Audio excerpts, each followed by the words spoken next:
had an unnerving sense of deja vu last week when I saw the site of TENTS being demolished and a gaggle of fit young men being helpfully escorted onto waiting luxurious buses. Ah yes, I thought to myself, why, it's a carbon copy of what happened just before St. Patrick's Day. In an operation that included government agencies, state agencies, NGOs, the army, the police, the fire brigade, the navy, the air corps.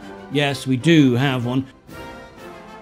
The Garda band, the Artane Boys band, some interested parties, some disinterested parties, draft dodgers, coffin dodgers, a couple of local Hare Krishnas and some assorted corner boys. In fact, there seemed to be more people involved in this operation than it took to organise the D-Day landings, and all to save the government's blushes in the eyes of an ever more attentive and critical world media. Our own mainstream media far more distracted with hot topic stories such as woman loses shoe and family dog fails to return home. But in fairness to them, it's difficult to see what's going on in your own country when your head is so far up the government's arsehole. But thanks to alternative media, we all got to see in full action-packed technicolor this SAS level operation to get rid of what became known colloquially as Tent City again.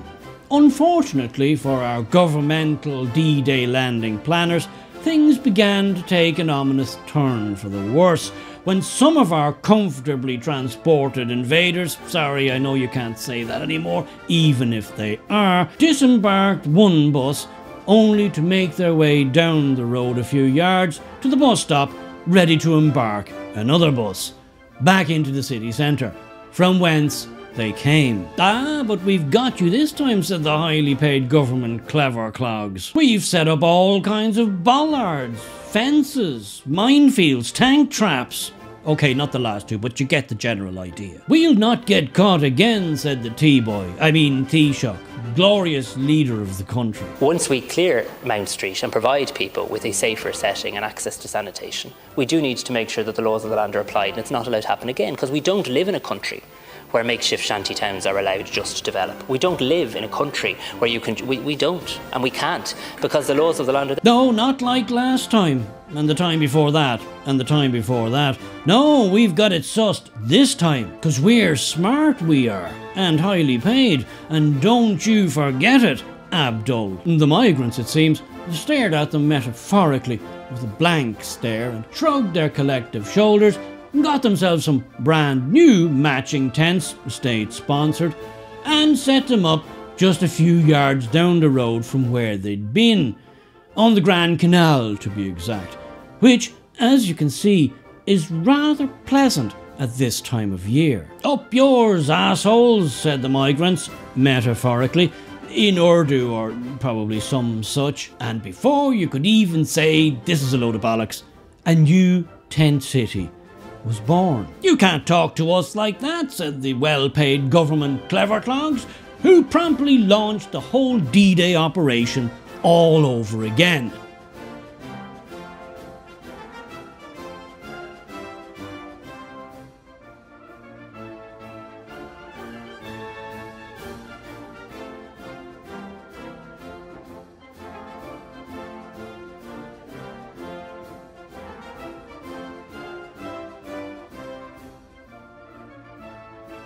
Although I think the Hare Krishna guys missed this one. A clear case of now you see him, now you don't.